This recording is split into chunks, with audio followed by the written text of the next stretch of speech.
Hello students, I am Dr. Priyanka and we are starting with the new chapter today, that is Principle and Inheritance Variations. Okay, students, this is your next unit after the unit Human Reproduction. After the unit Reproduction, this is the next unit which comes under Genetic and Evolution. Okay दूसरी unit है, पहली unit बच्चे reproduction थी, दूसरी unit आपकी genetic and evolution है, जो कि जिसके अंडर चैप्टर नंबर 5 आपका कहलाएगा principles of inheritance and variations. ठीक है बच्चे। अब बच्चे, अब मैं इन चैप्टर की बात करूं तो लेट अस, ये जो यूनिट है आपकी genetic and evolution, if you are preparing for your medical career, AIPMT या नीट के लिए प्रिपेयर कर रहे हैं आप, तो उसके पॉइंट ऑफ व्यू से ये चैप्टर बहुत इंपॉर्टेंट है। और अगर आप बोर्ड्स के लिए भी प्रिपेयर कर रहे हैं तो बच्चे बोर्ड्स में भी ये यूनिट सबसे ज्यादा वेटेज की है। क्यों बच्चे? क्योंकि ये बहुत ज्यादा इंपॉर्टेंट यूनिट है, बच्चों को बहुत ज्यादा डिफिकल्टी होती है इसको समझने के लिए। न्यू कॉन्सेप्ट्स हैं, डीएनए के कॉन्सेप्ट्स हैं, उसमें डीएनए का आपका पूरा न्यूक्लियस के अंदर what is DNA, histone protein, how the DNA packaging, what is gene, how it is inherited from one parent to the progeny, everything is in detail. Okay, and this unit carries the maximum weightage. सबसे ज्यादा maximum to maximum weightage आपकी यही वाली unit carry करती है। दूसरी चीज, question कम से कम 5 मार्क्स का आता है इस पे, और 5 मार्क्स भी एक एक नंबर में तोड़ के आ जाएंगे, so it will be very difficult for you to fetch marks. अब मैं अगर बोलूं कि एक एक नंबर में तोड़ के कैसे पूछा जाएगा, कि उन्होंने पूछ दिया लैक ऑफ प्रिन क्या होता है, सेकंड चैप्टर नेक्स्ट चैप्टर में हम लोग करेंगे। उन्होंने बताया मोनोहाइब्रिड क्रॉस बता दो, उन्होंने बोला डाई हाइब्रिड क्रॉस बना लो, तो डाई हाइब्रिड क्रॉस अगर आपका बिल्कुल सारा स्ट्रक्चर सही है तो आपको नंबर मिलेंगे, बिल्कुल सारा स्ट्रक्चर नहीं है सही तो नंबर कट जाएंगे। इसीलिए बच्चे जो ये चैप्टर है, it is the important chapter. Even this unit, इस यूनिट में 3 चैप्टर है, एक ये है, एक मॉलिक्यूलर इनहेरिटेंस है, डीएनए वाला topic discussion, and next is your evolution. तीनों ही इम्पोर्टेंट है। ये बिल्कुल हल्के में मत ले लेना कि हम लोगों ने 10वीं में बिल्कुल हम लोगों ने एवोल्यूशन पढ़ा हुआ है वैसा ही होगा, इनहेरिटेंस मेंडल के हम लोगों ने पढ़ के आए हुए हैं, ऐसा कुछ नहीं है। More new concepts are there to be defined in this chapter. Okay, so इस यूनिट को बिल्कुल लाइटली नहीं लेना है, and just go through everything, every detail to detail आप लोग एनसीईआरटी के थ्रू जाएंगे। ओके, अब स्टार्ट करते हैं बच्चे चैप्टर जिसका नाम है, जैसे कि मैंने बताया, this chapter is principles of inheritance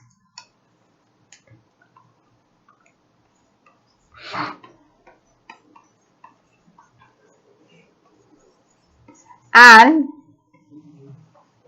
variations. अगर मैं इसका हिंदी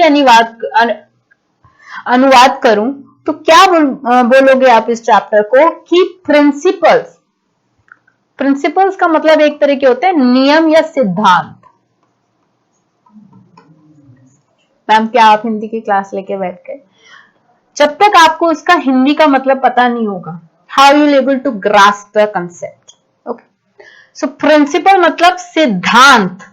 ठीक है, अब जैसे आपको चाय बनानी है, चाय बनाने के लिए मम्मा क्या करती है, आपको इंस्ट्रक्शंस देती है। कभी आप फर्स्ट टाइम किचन में जाए, आपने कुछ दाल बनानी है, चावल बनानी है, लेट्स स्टार्ट विद द चाय।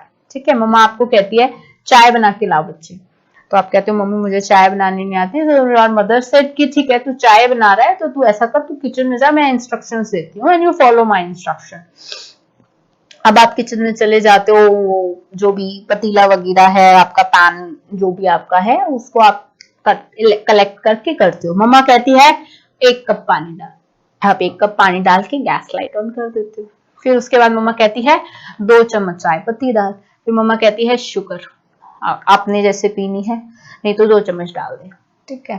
फिर उसके बाद मम्मा कहती है दूध डाल दे, फिर उसके बाद मम्मा कहती है इलायची डाल दे, अदरक डाल दे थोड़ी सी काट के, ठीक है। और उसको मम्मी कहती है 3 टाइम्स उसको ऊपर आने के लिए बॉईल करो, फिर उसको छलनी से छान के डाल दो, आपकी चाय प्रिपेयर होगी। So these are some of the instructions and the guidelines which your mother gives to you.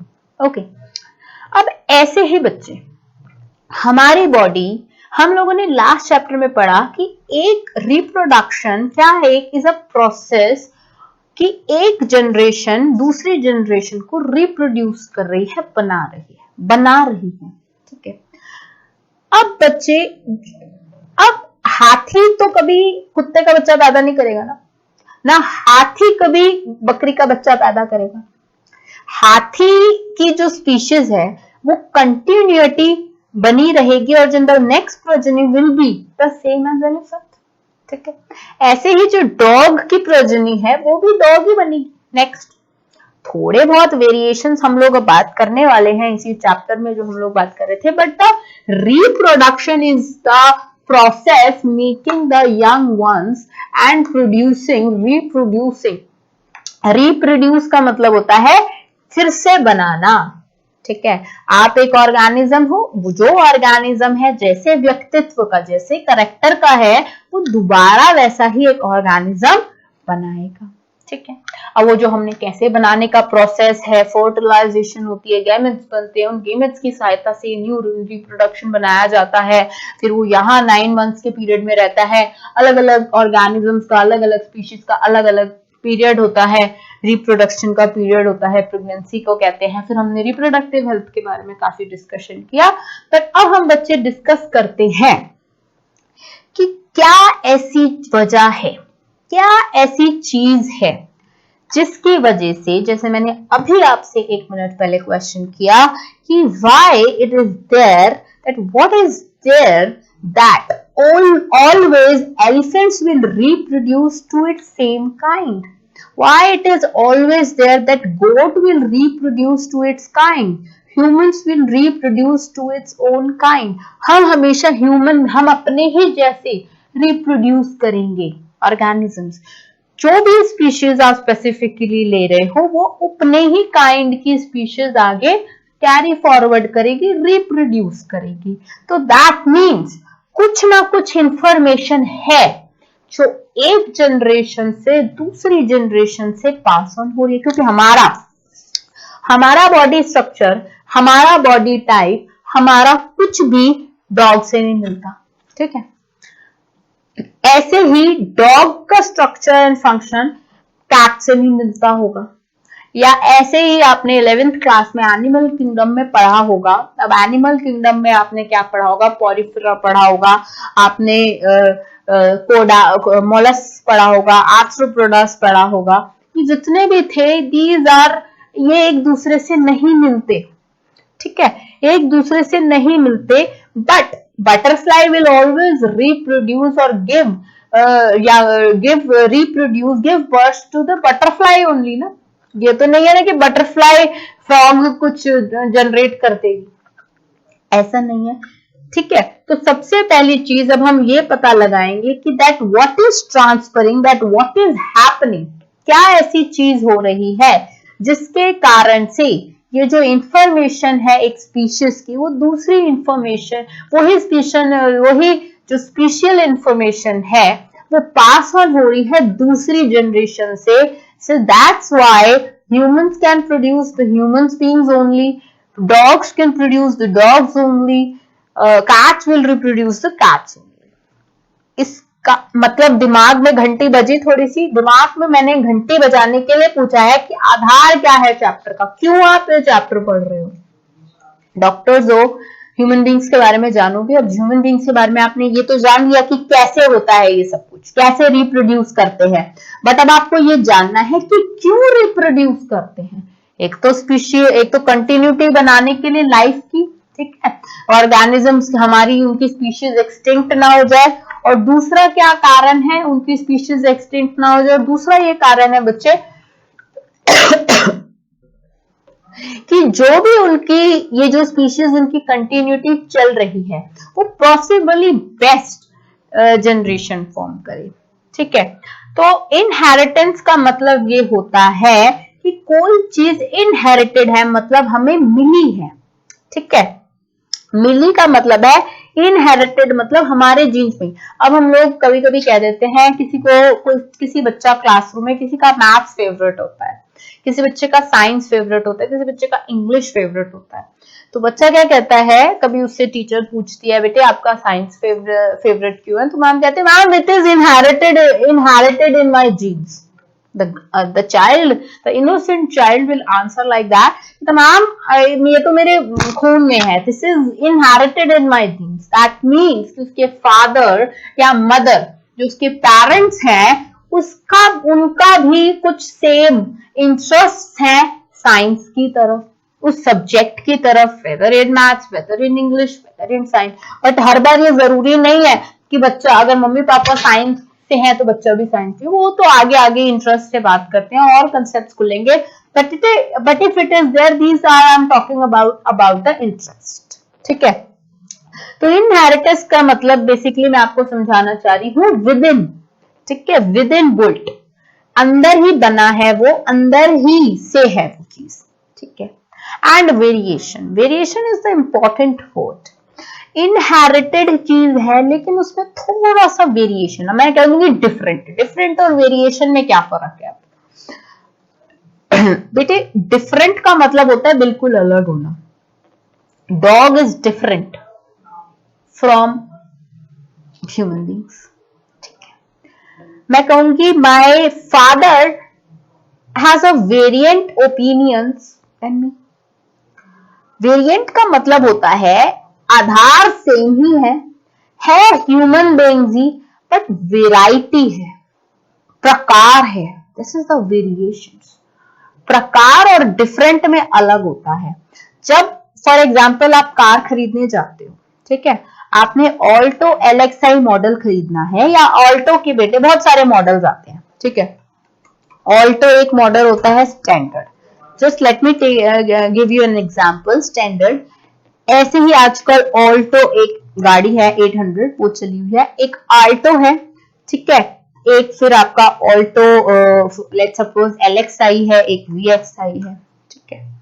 ये मॉडल्स अलग अलग होते हैं। सारे मॉडल्स में जो इंजन होगा बच्चे कार का, वो आपका 800 सीसी का इंजन होगा। इंजन सेम होना चाहिए गाड़ी का, आधार, ठीक है। बाकी ये LXi और जो VXi की बात हम लोग कर रहे हैं, ये उनके कंफर्ट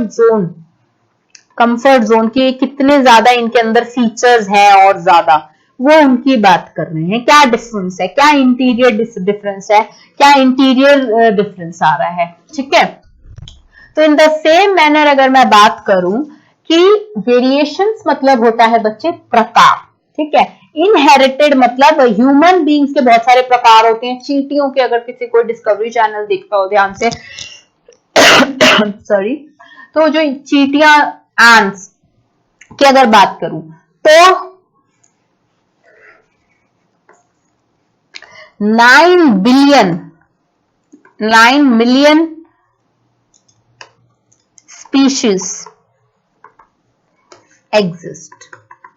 एक छोटी चींटी की 9 मिलियन स्पीशीज एग्जिस्ट करती हैं ऑन द अर्थ। अब आपने मकोड़ा तो देखा ही होगा ना, मकोड़ा इसलिए बोला क्योंकि उसको मैं आंट का थोड़ा सा हाइयर वर्जन मार सकती हूँ, ठीक है। एक होता है आंट, या मैं सिंपल से लिखती हूँ चिट्टी, एक होता है मकोड़ा। हिंदी में इसलिए लिख रही हूं समझने में आसानी होगी। ये तो जो चींटी होती है, अगर मैं उसके स्ट्रक्चरल और बाकी डिफरेंसेस देखूं तो बहुत अलग होती हैं। स्पीशीज तुम लोग सेम कह सकते हो, बट फैमिली तुम सेम नहीं कहोगे। समझ में आ रही है मेरी बात? स्पीशीज तुम डिफरेंट कर सकते हो, डिफरेंट कह सकते हो, बट फैमिली तुम बिल्कुल सेम नहीं कहोगे। क्यों? क्यों नहीं कहोगे? क्योंकि मेरे बच्चे क्या होता है, अगर मैं इनहेरिटेंस की बात कर रही हूं तो इनहेरिटेंस का मतलब होता है विद इन बुल्ट अप, अपने आप है वो चीज। ठीक है, क्या है वो चीज, we'll discuss about it. And variations का मतलब होता है प्रकार या टाइप्स। अब टाइप्स से मैं आपको समझाती हूँ। 9 बिलियन आंट्स की स्पीशीज हमें मिली, मकोड़ों की स्पीशीज नहीं मिली। ऐसे मकोड़ों की भी बहुत सारी तरीके की स्पीशीज हो सकती है।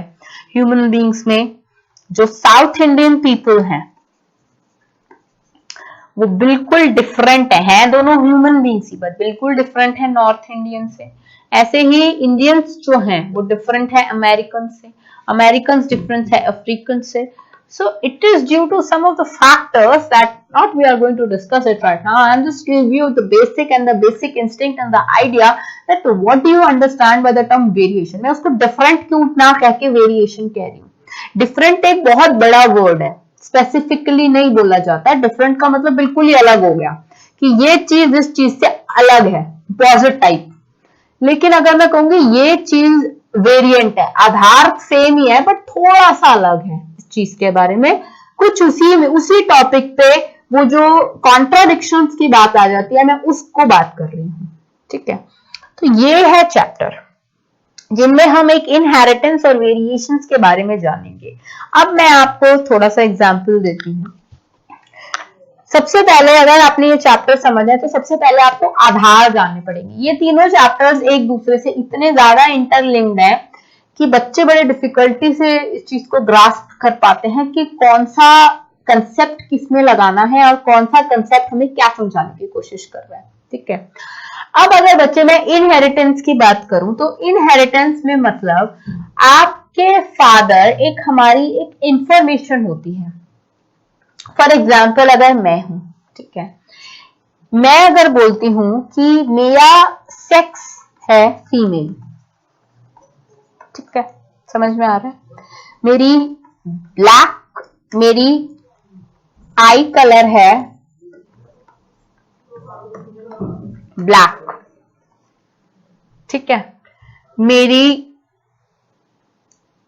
हेयर कलर है ब्लैक, मेरा स्किन कलर है व्हीटिश,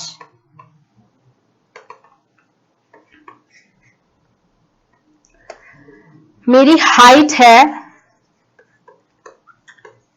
मीडियम,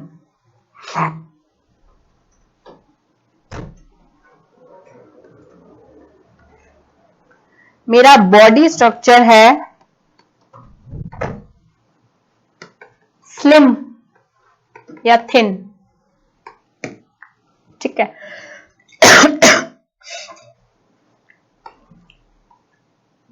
ये तो हो गए मेरे कुछ फिजिकल फीचर्स।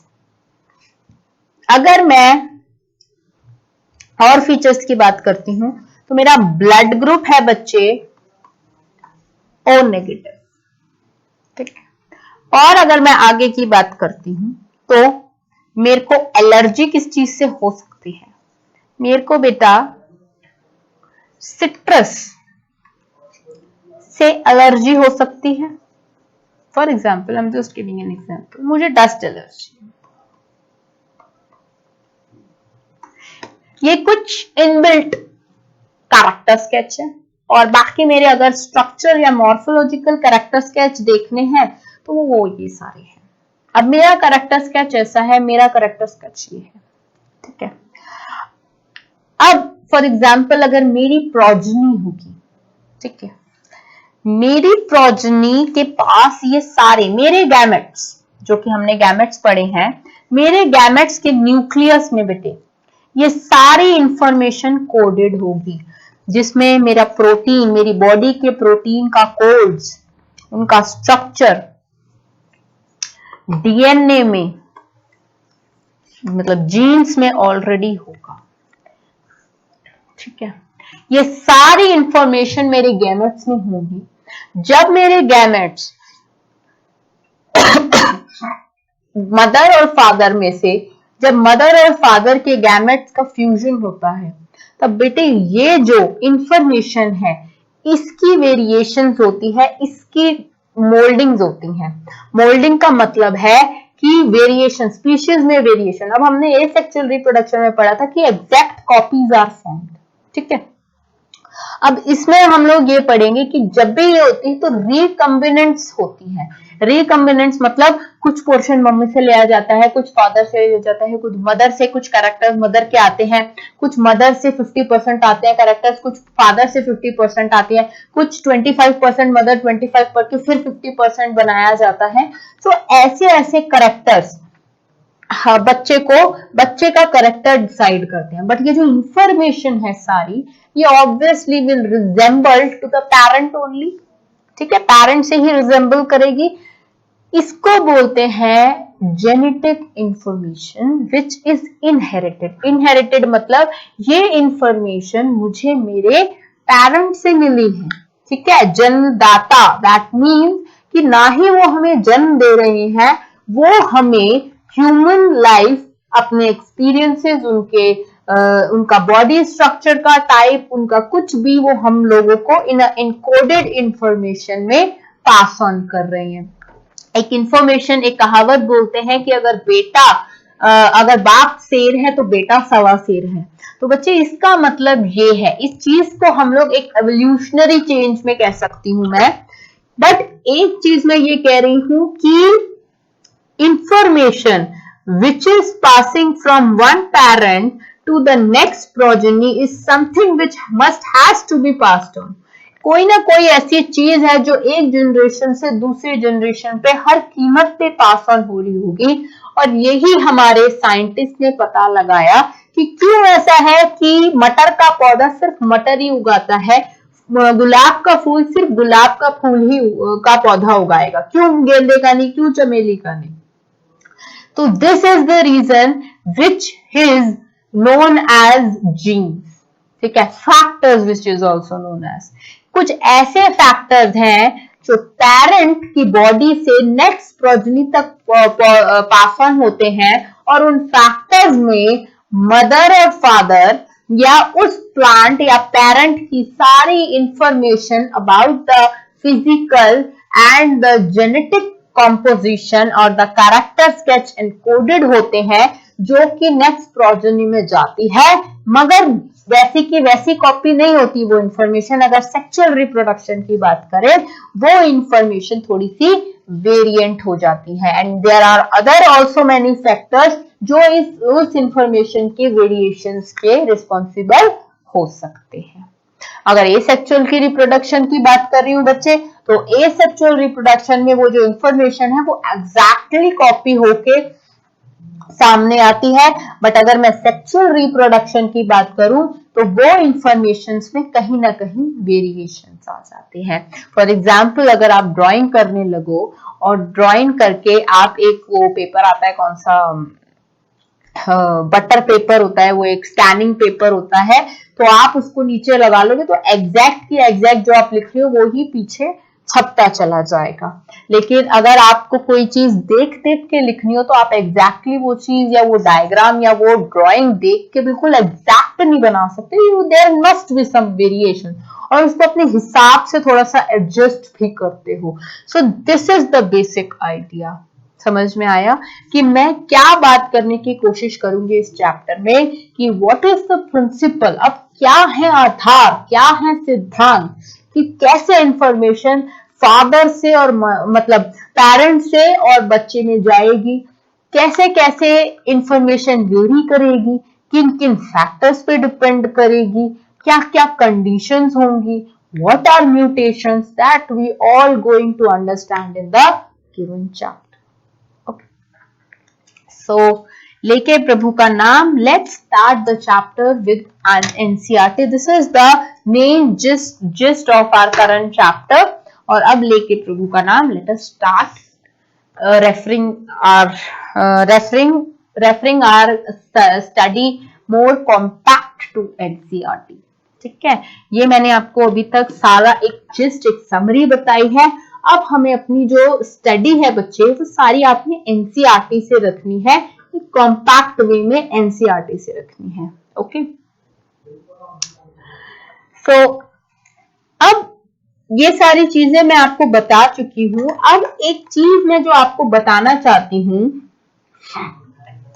कि how you are going to define inheritance.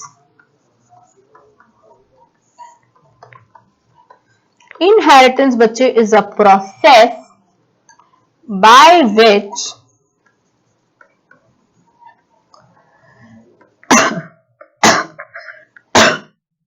characters are passed on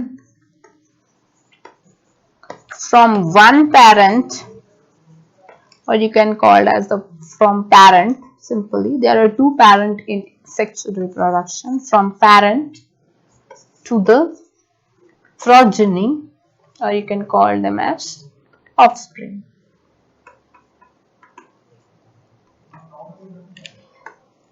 आधार क्या है, सिद्धांत या प्रिंसिपल, या जो भी अभी हम इसकी बात कर रहे हैं, प्रिंसिपल.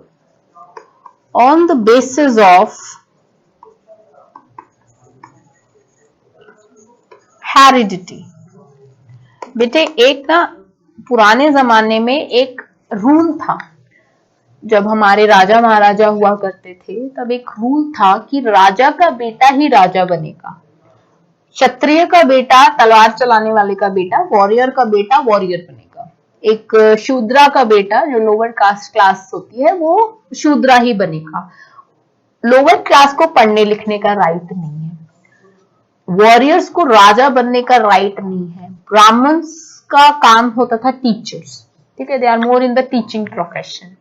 वो ना वॉरियर्स कर सकते थे, ना वो महाभारत में भी वो जो हमारे फेमस एग्जाम्पल है कर्ण, कुंती पुत्र कर्ण की बात करूं तो बेटे वो जो थे वो थे कुंती के पुत्र थे, बट ऑब्वियसली वो उनकी जो लिविंग थी, उनकी जो परवरिश थी, पालन पोषण उनका हुआ था, वो उनका शूद्रास के घर में हुआ था. शूद्रास मतलब लोअर कास्ट पीपल, जो घोड़ा चलाया करता था किंगडम के लिए.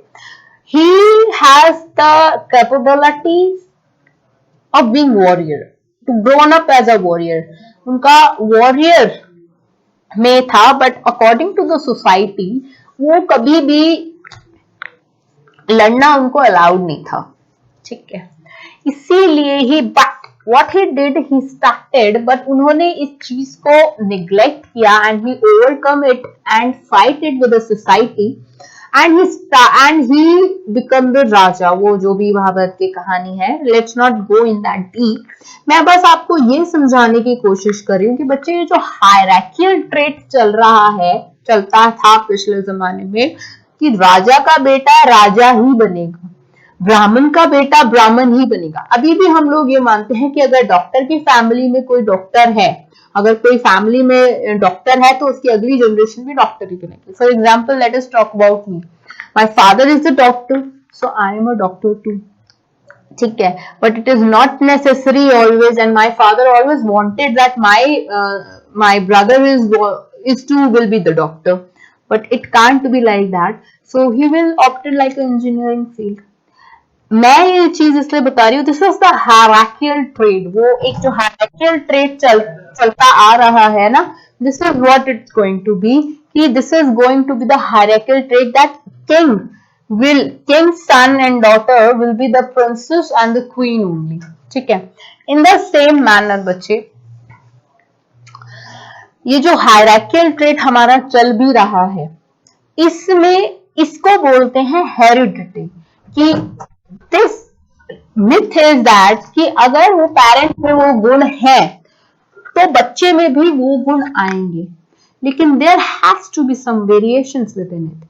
ठीक है, बच्चे में क्या पता वो गुणों में वेरिएशंस हो, फिर आधार बनाए गए इस चीज के। No, it is not the rule that if king, if अगर किंग है, कोई किंग है, तो जरूरी नहीं कि जो उसका नेक्स्ट प्रोजेनी हो वो भी एक बेटर किंग हो उसकी तरह। Okay, so there are many examples जो इस चीज को प्रूव करते हैं कि जरूरी नहीं कि अगर एक पिछला राजा बहुत अच्छा राजा था और जो नेक्स्ट बच्चा है उसका वो एक अच्छा राजा बन पाए, उसकी कोई और कैपेबिलिटीज होगी, but what our society believes is the same.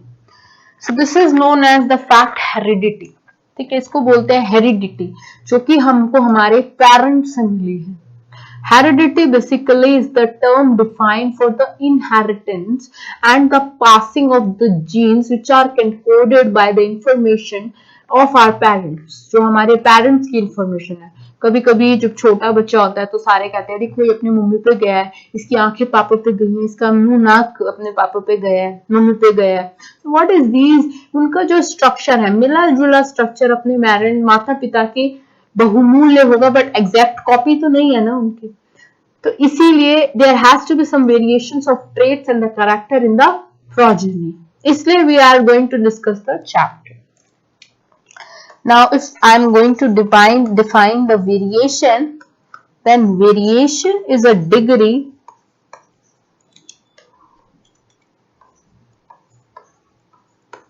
by which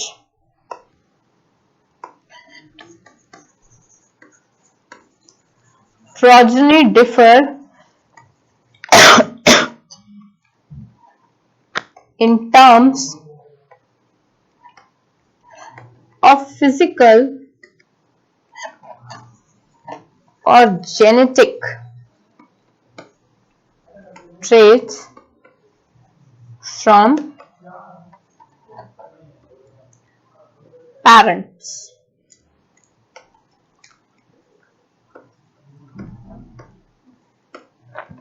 ठीक है, बट बच्चे वो डिफरेंट ये नहीं हो जाएगी कि अगर प्लांट मटर का है तो वो कोई फ्लावरिंग प्लांट उग जाए। It is not like that.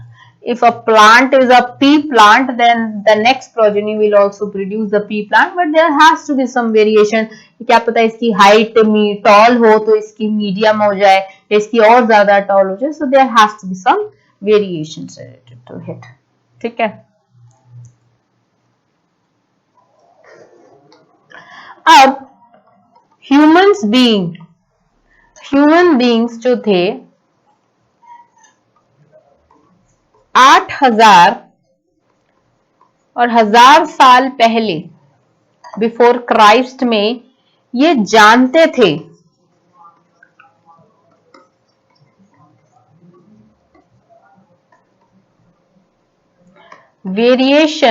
that variation was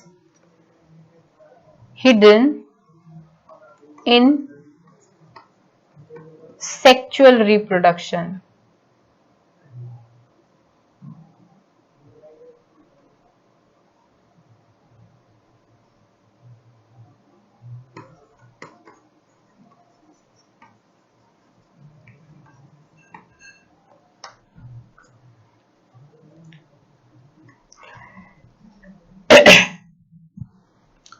जो ह्यूमन बींग्स थे बच्चे, वो 8000 साल पहले से ये चीज जानते थे कि एक कारण कि एक पौधा दूसरे जो जंगली पौधे उग रहे हैं, या जो ह्यूमन बींग्स सेम तो ह्यूमन बींग्स की स्पीशीज हैं, बट उनमें कोई ना कोई डिफरेंस है, कुछ ना कुछ वेरिएशंस है। तो क्यों वेरिएशंस है, क्या वेरिएशंस है, वो कुछ ना कुछ उससे they are interlinked with the sexual reproduction. ठीक है, फॉर एग्जाम्पल अब अगर मैं एक बात बोलूं, उस एग्जाम्पल को लेने से पहले कि कुछ ना कुछ वेरिएशन है, वो वेरिएशन क्या था। फॉर एग्जाम्पल दो ह्यूमन बीइंग है,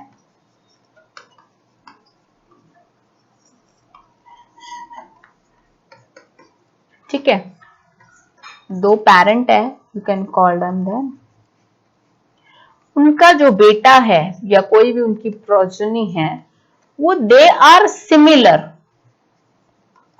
but they are not exact copies of the parents। They are similar but they are not exact copies of the parent. ठीक है, ठीक है. फॉर एग्जाम्पल, अगर इनकी ब्लू आईज है, इनकी ब्लैक आईज है, तो अगर बच्चे की ब्लैक आईज है तो वो बच्चा मदर उस पे फादर पे गया है. अगर इनकी ब्लू आईज हुई तो वो मदर पे गया है. अगर फॉर एग्जाम्पल इनकी ब्राउन आईज हो गई, so black and blue is a mixture and which causes the brown eyes. So factor of a variation. For example, इनकी मीडियम हाइट है, इनकी टॉल हाइट है. so अगर बच्चे की प्रोजनी विद इन स्मॉल हुई या टॉल हुई तो वो तो एक ही चीज पे है, प्योर सिमिलर. बट अगर इनकी हाइट इन दोनों की टॉल और हाइट की एवरेजली मीडियम हो गई तो it has to be some variations related to it. So ये वेरिएशंस ह्यूमन बींग्स पहले से ही जानते थे कि कुछ ना कुछ इसके factors and the key points are related in the ये रिलेटेड है इनके सेक्सुअल रिप्रोडक्शन में ही. ठीक है, अब एक एग्जांपल लेते हैं जो कि वेरी इंपॉर्टेंट एग्जांपल है, AIPMT में भी आ चुका है. आर्टिफिशियल सिलेक्शन आजकल बहुत कॉमन है. क्यों what is artificial selection?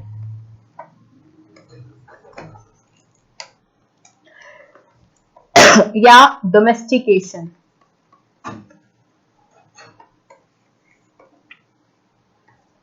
From ancestral. अब एक चीज बताओ कि what do you understand by the term artificial selection and the domestication? मतलब इससे क्या समझते हो तुम लोग? क्या इससे समझते हो कि क्या है ये आर्टिफिशियल सिलेक्शन? क्या है? हाँ, क्या है आर्टिफिशियल सिलेक्शन? बच्चे, आर्टिफिशियल सिलेक्शन फॉर एग्जाम्पल, अब बहुत सारे तरीके के दूध हम लोगों को, डेयरी प्रोडक्ट्स या बहुत तरीके के डेयरी मिल्क प्रोडक्ट्स हम लोगों को देखने के मिलते हैं. या मिल्क की बात करती हूँ, फॉर एग्जाम्पल अमूल हो गया, पारस तो मुझे नहीं लगता कोई आता होगा. मदर डेयरी का दूध आता है, DMS का दूध आता है. आजकल तो वो लोग बॉटल्स में भी पेस्चराइज करके कुछ कंपनीज के नाम, रतन गोल्ड दूध and whatever the fact is, वो सारे दूध लेके आते हैं. अब उनमें क्या फर्क होता है? इन सब में क्या फर्क है? इनकी क्वालिटी का. अब क्वालिटी का मतलब प्रोटीन, क्वालिटी प्लस क्वांटिटी, जो कि डिपेंड करेगी काउ पे कि प्रोटीन की, जो मिल्क के प्रोटीन की क्वालिटी और क्वांटिटी कैसी है. अब अगर आपने कोई मिल्क प्रोडक्ट का बिजनेस स्टार्ट करना है तो ऑब्वियसली आपको एक ऐसा काउ चाहिए जो रोज का कम से कम नहीं तो एक टाइम का 25 लीटर दूध दे आपको. ठीक है, अगर 2 टाइम तो 50 लीटर दूध की आपकी रोज की हो रही है, क्योंकि दूध आसमान से तो बेटे टपकेगा नहीं. फिर और भी लोग घपलेबाजियां करते हैं, दूध में पानी डाल देते हैं, सर्फ का दूध बना देते हैं, वो अलग केसेस है. बट अगर मैं एक चैनलाइज वे से चलने की बात करूंगी तो चैनलाइज वे में एक काउ 25 लीटर दूध दे, और मतलब अगर वो 2 टाइम दूध दे रही है so it has to be 50 और मतलब 50 और 65 के बीच में दूध दे. और अगर वो और ज्यादा दूध दे रही है, मतलब 70 से 75 के, तब तो क्या कहने इस काउ के, सोने की मुर्गी टाइप की काउ हो गई वो. नहीं तो बच्चे, अब वो काउ का कैरेक्टर दूध देने का, कैसे हम एक ऐसी कैरेक्टर की काउ बना सकते हैं या रिप्रोड्यूस कर सकते हैं जो हमारी इस रिक्वायरमेंट को पूरा करे. अब हमें ये चीज पता है, अगर हम लोग ये चीज कहते हैं, हमें ये चीज पता है कि कुछ ना कुछ पेरेंट्स से जो भी रिप्रोड्यूस करता है वो सारा सीधा अफेक्ट होता है पेरेंट्स का. मतलब जो चीज पेरेंट्स के पास इंफॉर्मेशन है वही इन्फेंट्स में जाएगी, वही प्रोजेनी में जाएगी नेक्स्ट. तो अगर मैं ये चीज सिंपल से कह रही हूं कि अगर एक पेरेंट सुपीरियर क्वालिटी का है, सुपीरियर क्वालिटी से मतलब मेरा ये है कि अगर उसमें सुपीरियर जीन्स का कॉम्बिनेशन है, अगर फादर की क्या, अगर मदर, अगर अब हमने 2 काउज और एक काउ और एक बुल सेलेक्ट किया बाहर से, फॉर एग्जाम्पल वो काउ 75 लीटर दूध देती है एक टाइम, ठीक है, या 70 लीटर दूध देती है, तो 140 लीटर दूध वो दिन का देती है। और बुल का जो फादर का कैरेक्टर है वो ऐसा है बच्चे, वो स्ट्रांग है ज्यादा, उसके मसल स्ट्रांग है, वेट हैवी है। तो अब ये जो प्रोजनी है मदर फादर की, ये सुपीरियर क्वालिटी की काउ है, ठीक है। अब मैंने इनकी मीटिंग कराई, I let them meet artificially, या तो मैंने इनके गेमेट्स की मीटिंग बाहर कराई, एक्सटर्नली कराई, या फिर मैंने इनकी मीटिंग कराई, एंड मेरी प्रोजेनी जो बनेगी वो भी एक सुपीरियर क्वालिटी की होगी। क्योंकि अभी मैंने एक एग्जांपल दिया कि अगर बेटा शेर, अगर बाप शेर तो बेटा सवा शेर। ऑब्वियसली ही पेरेंट से जो भी प्रोजेनी बनती है वो थोड़ी सी सुपीरियर लेवल की होती है, और अगर पेरेंट सुपीरियर लेवल के दोनों हो तो बच्चे की प्रोजेनी भी बेटे सुपीरियर लेवल की होगी ही होगी, ठीक है। तो मेरी जो काव बनी, वो जो काव होगी मेरी, वो 70 से दूध नीचे नहीं देगी। इसको मैंने बोला एक तरीके से आर्टिफिशियल सिलेक्शन किया मैंने, बाहर से कोई रैंडम मीटिंग नहीं करा के मैंने 2 सुपीरियर कैरेक्टर के पेरेंट्स को मीट कराया, एंड द प्रोजेनी जो होगी वो बहुत ज्यादा सुपीरियर होगी, ठीक है। अगर मैं इन्हीं तरीके से कोई 2 डल पेरेंट को मीट कराने के लिए दे देती तो progeny might not be that much superior. जो इस केस में, इस केस में तो चांसेस ही 50, क्योंकि 50 पापा से ले रहे हैं, 50 मम्मी से ले रहे हैं, तो चांसेस यही है कि दोनों के अच्छे ही कैरेक्टर आएंगे, ठीक है। कोई चांसेस बुरा है ही नहीं कि कुछ गलत आ जाएगा, कोई ढीला आ जाएगा, भाई दोनों ही सुपीरियर करेक्टर के बेस्ट पॉसिबल लेवल के करेक्टर की आप मीटिंग करा रहे हैं, तो obviously the progeny will be formed, will be the best possible progeny will be formed, okay. तो इसको हमने बोल दिया आर्टिफिशियल सिलेक्शन। तो बात ये हो रही कि ह्यूमन बींग्स को ये पता कैसे चला कि समहाउ कुछ होते हैं, वेरिएंट होते हैं, ठीक है। ऐसे ही बेस्ट एग्जांपल है साहिवाल काऊ इन पंजाब। ये जो काउज है milk requirement and milk quality की को नीड को रिक्वायरमेंट को फुलफिल करने के लिए आर्टिफिशियल सेक्शन से बनाई गई थी, ठीक है। इनके जो एंसेस्टर्स थे उनका उनमें ऐसे जीन्स सुपीरियर क्वालिटी के बिल्ड थे, और उनकी सिलेक्शन करा के जो प्रोजेनी बनाई गई वो सुपीरियर कैरेक्टर की। और सब साइंटिस्ट को ये आइडिया हुआ, तब साइंटिस्ट को बच्चे ये आइडिया हुआ कि कुछ ना कुछ पास ऑन हो रहा है from parent to the next, from one generation rather to the next generation. और उनको ये चीज पता चली बच्चे की जो नेक्स्ट जनरेशन की प्रोजेनी होगी वो अपने पेरेंट्स से कहीं ना कहीं थोड़ी सी लेवल में सुपीरियरिटी लेवल थोड़ा सा उनका हाई ही रहता है। वो कुछ और बात है कि एनवायरमेंटल फैक्टर से थोड़ा सा वो नीचे आ जाता है वो लेवल, बट नेचर ये मानती है, नेचर का ये रूल है कि अगर फादर या मदर दो पेरेंट आपके सुपीरियर हैं तो the next generation will be superior one, okay. अब हम बच्चों ब्रीफ में बात करेंगे मेंडल लॉ ऑफ इनहेरिटेंस की।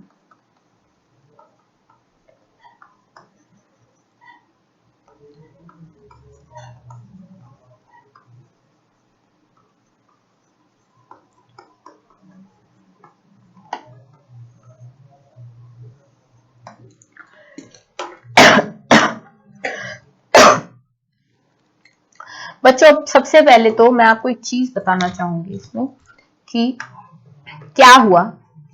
अब जो हमारा मेंडल था, this is the time of mid 19th century, mid 19th century का टाइम था, ठीक है, जब very important he is called as the father of genetics.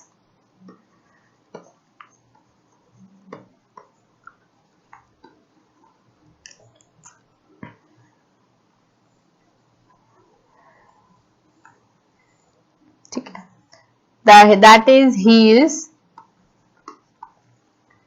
Gregor Mendel.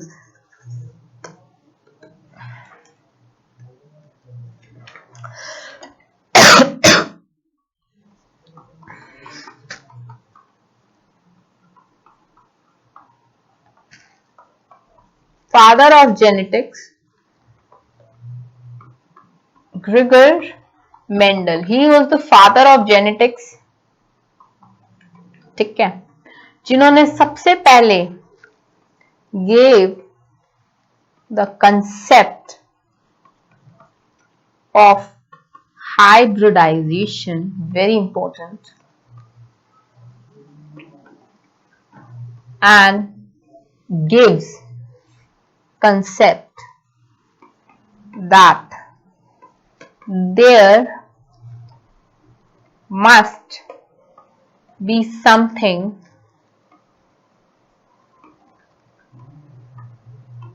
which has to be transferred from previous generations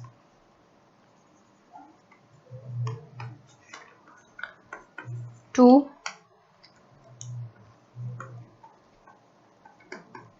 next generation through his study and experimentation which he did on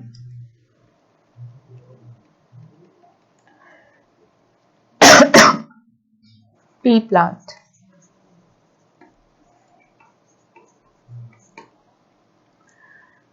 बेटे Mendel जो थे, he till now he is called as the father of genetics. क्यों? क्योंकि Mendel जो थे उन्होंने P plant पे hybridisation का कंसेप्ट दिया और सबसे पहले वो ही थे जिन्होंने ये बताया कि there has to be something which is passed on from one generation to the next generation which is responsible for the inherited characters like physical inherited characters or genetic inherited characters कि अगर मटर का पौधा मटर है तो next पौधा भी मटर का ही होगा, उसमें कोई ना कोई वेरिएशंस होंगे due to the factors which are passed on. Factors के कारण जो एक जनरेशन से दूसरे जनरेशन में जा रहे हैं, फैक्टर्स की वेरिएशंस के कारण डिफरेंसेस आएगा. बाकी जो उनके नॉर्मल डिफरेंसेस हैं, मतलब जो नॉर्मल उनकी जो स्पीशीज कंटिन्यूटी ऑफ स्पीशीज चल रही है वो सेम रहेगी. अब ये बेटे ये तब की बात है, ये पूछ लिया जाता है मिड 19th सेंचुरी. 7 साल 7 years he made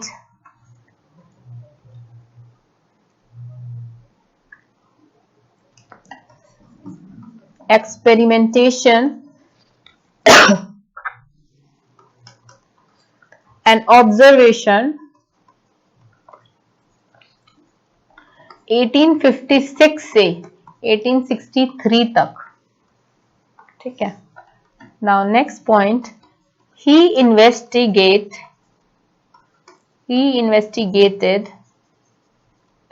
that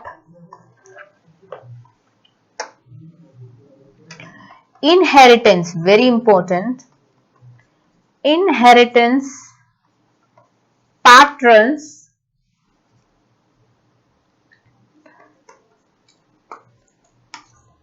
in pea plant that based on deep analytic research and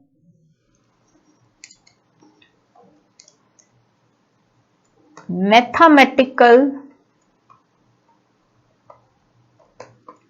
proofs and logics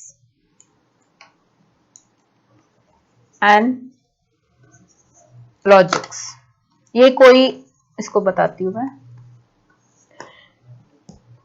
which solve many problems in theory and science of biology. अब बच्चे जो मेंडल थे उन्होंने क्या किया, उन्होंने एक इनहेरिटेड पैटर्न्स फाइंड आउट किए through his studies and experiments. 7 साल में उन्होंने एक्सपेरिमेंट्स किए, ऑब्जर्वेशंस किया, हाइब्रिडाइज कराया तो पी प्लांट को, एक शॉर्ट लिया, एक मीडियम लिया, एक ड्राफ्ट लिया, एक राउंडेड स्टेट लिया, फिर उनके प्रोडक्ट्स को, उनकी प्रोजेनी को ऑब्जर्व किया, उनको एक्सपेरिमेंट किया, मैथमेटिकल कैलकुलेशंस किया, लॉजिकल एक रिसर्च टाइप की उन्होंने 7 साल, और डीप एनालिटिक स्टडी के बाद, रिसर्च के बाद वो एक कंक्लूजन पे पहुंचे कि देखो, एक हमारे पुराने जमाने में फिलोसोफर्स हुआ करते थे, एक हुआ होते हैं साइंटिस्ट। फिलोसोफर्स और साइंटिस्ट में क्या फर्क होता है बच्चे? फिलोसोफर्स का मतलब होता है कि कोई भी तुक्के की कहानी बता दी उन्होंने। अब फॉर एग्जांपल एक क्लास में गेम चल रहा है, अब एक क्लास में जो गेम चल रहा है तो मैम बोलती है राजा, तो दूसरे बच्चे को बोलती है, वो दूसरा बच्चा कहता है मैम एक रानी थी, तीसरा बच्चा बोलता है उसके 2 बच्चे थे, तीसरा बच्चा मैम उसका एक सिपाही था, चौथा बच्चा मैम उसके मदर थी, फादर थे, जो भी, और चौथा बच्चा बोलता है मैम सारे मर गए, खत्म कहानी। It's a imaginary story, a fabricated one. Okay. तो in the same manner जो ये स्टोरी मैं पुराने जमाने में कुछ साइंटिस्ट के दिमाग में को पता होता था कि ये थ्योरी ऐसे होनी चाहिए, but they don't have any proof related to it. ना उन्होंने उसको प्रूफ करने की कोशिश की, ना उन्होंने उसका कोई प्रूफ दिया, एक्सपेरिमेंटल प्रूफ, तो हम लोग उनको बोल देंगे फिलोसोफर्स। अगर मैं बोलती हूँ साइंटिस्ट, तो बेटे जो साइंटिस्ट होते हैं वो जो भी कह रहे हैं, जो भी बात बता रहे हैं, वो उसका एक पूरा प्रूफ देंगे, एक आपको रिसर्च देंगे कि अगर मैं ये थ्योरी बोल रहा हूं, अगर मैं ये चीज बोल रहा हूं, मेरी थ्योरी के पीछे ये लॉजिक है, मेरी ये रिसर्च है, तब जाके वो थ्योरी एक्सेप्ट की जाती है। तो जो मेंडल थे, हमारे ग्रिगर मेंडल थे, उन्होंने 7 साल एक हाइब्रिडाइजेशन पे बिल्कुल स्टडी की और एक एनालिटिक रिसर्च की, जिससे उन्होंने ये बताया, उन्होंने इनहेरिटेंस के डिफरेंट पैटर्न्स को डिफाइन किया इन पी प्लांट। ठीक है, क्योंकि पी प्लांट उन्होंने इसलिए लिया क्योंकि बेटे कोई कॉम्प्लिकेटेड सा पौधा नहीं था कि पता नहीं कुछ नया प्रोडक्ट, तो उनके दिमाग में था, उन्होंने वो कंसेप्ट अपने दिमाग से प्रूफ करने के लिए ये सारी चीजें एक्सपेरिमेंट्स किए, तो उनके दिमाग में जैसी जैसी चीजें आ रही थी वही वो रिजल्ट दे रहा था, इसीलिए उन्होंने सबसे सिंपल स्टडी किया पी प्लांट पे। जब उन्होंने ये सिंपलर स्टडी किया, तब उन्होंने ये मैथमेटिकली और रिसर्च स्टडी किया, तभी वो साइंटिस्ट कहलाए।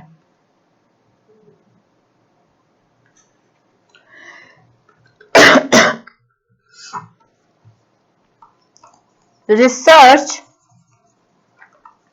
on large sampling size on pea plant and appreciable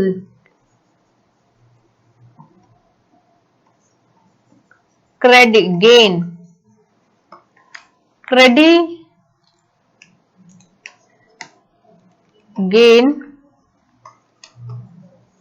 credibility on the data sampling which proves and gives logic for his every single experimentation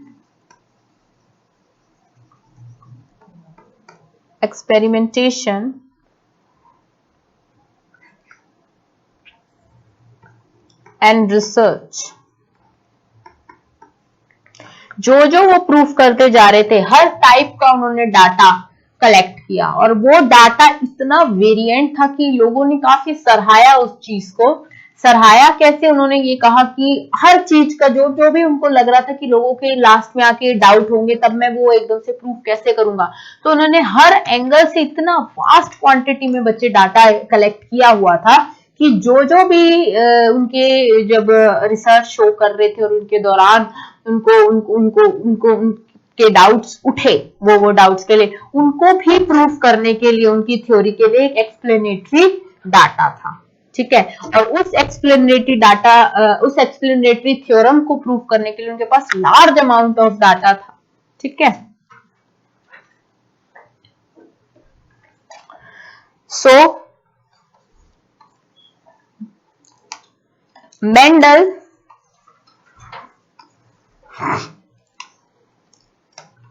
fourth point में मेंडल के पास एक तो बहुत ज्यादा डाटा कलेक्शन था और विच gave the confirmatory or satisfactory proofs for his theorems on concept of inheritance। Okay बच्चे,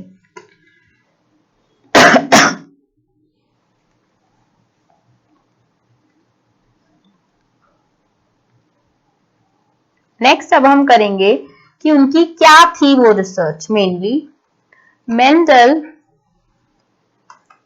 investigated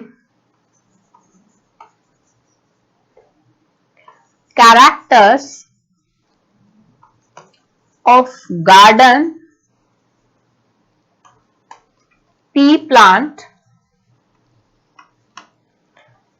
which shows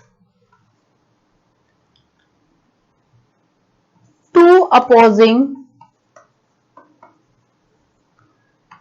traits।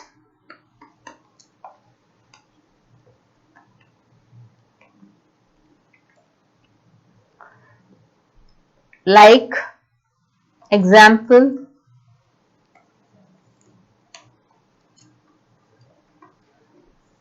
dwarf plants, tall plants, yellow or green seeds, wrinkled, round, and allowed his study to set up a basic frame of rules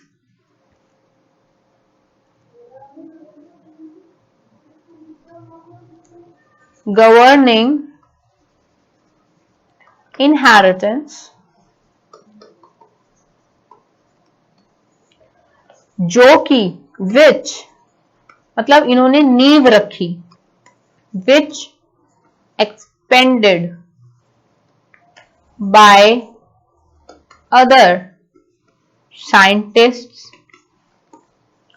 of generations on natural diversity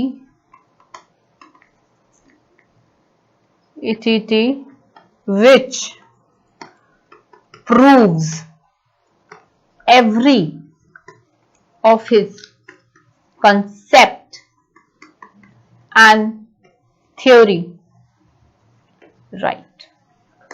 जो उन्होंने बच्चे एक नींव रख दी थी, ठीक है, जो उन्होंने एक नींव रख दी थी वही, जो उन्होंने थ्योरम्स दी, जो इन्होंने एक्सपेरिमेंट्स किए, वही आगे वाले साइंटिस्ट ने अपनी थ्योरम्स करी और उनको एक नेचुरल फौना एंड फ्लोरा में एक्सपेरिमेंट करने की कोशिश की। जब उन्होंने वो एक्सपेरिमेंट किए, जब उनकी ऑब्जर्वेशंस आई, तब उन्होंने मेंडल को सब बहुत सही बताया। उन्होंने मेंडल की एक भी थ्योरी को डिस्कार्ड नहीं करा।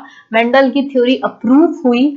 मेंडल को बहुत ज्यादा आज भी फादर ऑफ जेनेटिक्स इसीलिए कहा जाता है, because every observation and every experimentation that he did to explain the concept of inheritance were totally right. So in today's class we have studied the concept of inheritance and inheritance का concept लेके हम लोगों ने बहुत सारी चीजें discuss करी कि इनहेरिटेंस क्या होती है, वेरिएशंस क्या होती हैं, what are the main reasons that human beings no.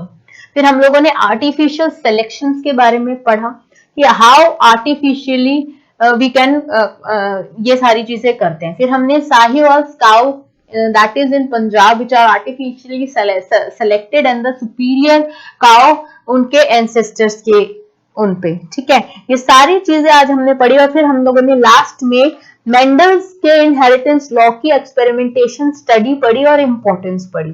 in the next unit, in the next session, we are going to start with the inheritance of gene, that how he came to the conclusion, how Mendelian came to the conclusion that it has to be something which is passed on. How he came to the conclusion by experimental, logical and the mathematical proofs. So keep revising all the bit, go through the every details of NCERT. Okay, thank you.